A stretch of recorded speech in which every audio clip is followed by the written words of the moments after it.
And now I'm inviting Mr. Alessandro Sansoni, who is coming also from Italy. Madame et Messieurs, bonsoir. Bonsoir à la présidence, bonsoir à Monsieur Duguin et je remercie Yuri Rosca pour l'opportunité, pour la possibilité de vous parler ce soir. Alors, la première chose à dire, pour commencer, si nous voulons raisonner sur le dépassement de l'actuel capitalisme financier, c'est qu'aujourd'hui, la masse de l'économie financière virtuelle, c'est dans une relation de plus de 9 à 1 avec l'économie réelle. Pour économie réelle, c'est-à-dire la production effective de la richesse produite par les êtres humains qui entreprennent, travaillent, produisent. 9 à 1, c'est une relation objectivement insoutenable. Quelques centaines de milliards de personnes sur les plus de 7 milliards et demi qui habitent actuellement la planète, à travers des spéculations boursières et des opérations d'ingénierie financière, continuent de gagner et de déplacer chaque jour une improbable somme d'argent. Celui de la spéculation financière qui parasite le travail entrepreneurial ou dépendante des peuples et des individus, c'est une pratique aussi ancienne que le monde, mais aujourd'hui seulement, grâce au potentiel offert par les technologies modernes, a atteint des proportions similaires. Si jusqu'au présent des activités similaires, même inconvénientes, étaient non seulement physiologiques, mais surtout supportables, il est évident qu'au moyen terme, elles ne seront plus tolérées par l'économie réelle, qui ne nous apparaît plus comme un bœuf qui traîne chariot et charrette parmi de nombreuses difficultés, opprimé par des ravageurs asphyxiantes, mais plutôt comme la carcasse d'une charogne à laquelle essaime de guêpes essaie d'aspirer le peu de sang encore disponible. La crise économique structurelle et prolongée qui connaissait l'Europe et en général le monde occidental, elle le témoigne, avec une situation qui dure depuis plusieurs années et ne montre aucun signe d'arrêt. En particulier, c'est avant tout la classe moyenne, composée d'employés publics, des salariés, des paysans, des professionnels, des travailleurs indépendants, des petits et moyens entrepreneurs, etc., qui souffrent de la crise. La classe moyenne s'amenuise de plus en plus, perdant toute possibilité de continuer à aspirer aux générations futures toute forme de mobilité sociale, sinon négative.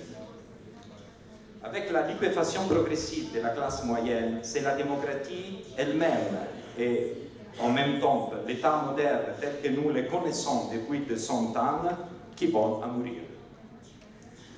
Parallèlement à la financiarisation de l'économie, la mondialisation s'est poursuivie avec des arrêts forcés, avec pour corollaire le démantèlement des identités ethniques et culturelles. Pendant des décennies, la pensée unique mondialiste a voulu nous faire croire que c'était un processus naturel et irréversible, fruit du progrès spontané de l'espèce humaine. Aujourd'hui, nous savons au contraire que la mondialisation a été un mécanisme désiré et produit politiquement et économiquement. Déclenché par des accords au niveau international, tels que la création du WTO, par exemple, visant à soutenir le développement imparable de la financiarisation de l'économie, à mettre en œuvre sur la tête et sur la peau des peuples et de leurs intérêts. Toutefois, le diable fait des potes, mais ne fait pas des paupières. J'espère qu'en français, ça va, c'est vite italien.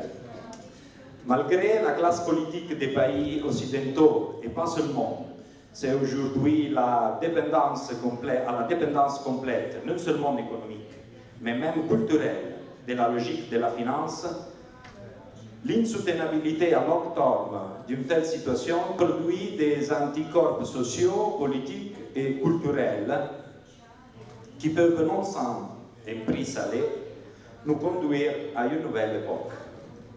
Si le processus de la mondialisation en particulier se définit territorialement comme l'Union européenne ou le NAFTA, ainsi que les autres d'une dimension planétaire, comme le WTO mentionné ci-dessus, ils ont conduit à la désintégration des États nationaux, à la fois dans leurs compétences d'intervention sociale, tant dans l'exercice de leurs prérogatives souveraines, monétaires, territoriales, culturelles, etc., qui étaient avec eux consubstantielles.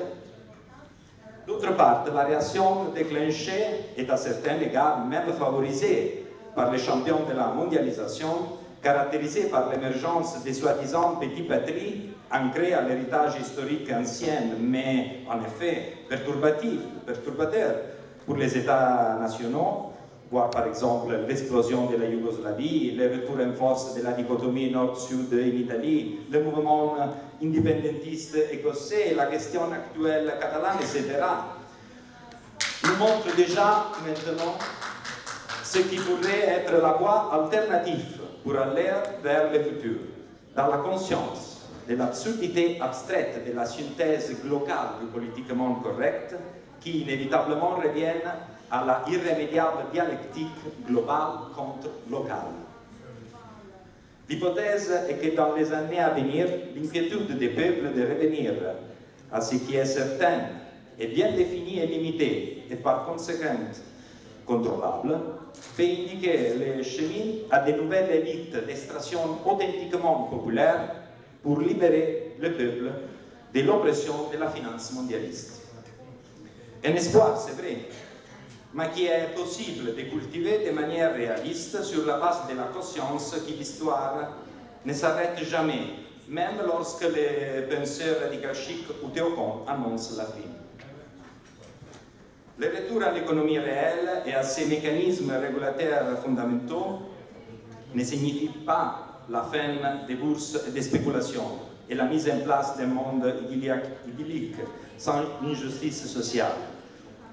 Mais ça peut signifier la reconquête au prix fort, au prix salade, d'un univers plus humain, mais aussi doté de perspectives et de concrétude que la richesse virtuelle actuelle ne peut garantir à long terme.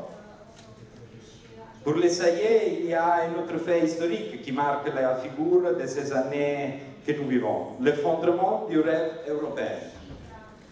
Plus précisément, la fin de ce projet de construction de l'unité du continent européen sur une base exclusivement économique et monétaire.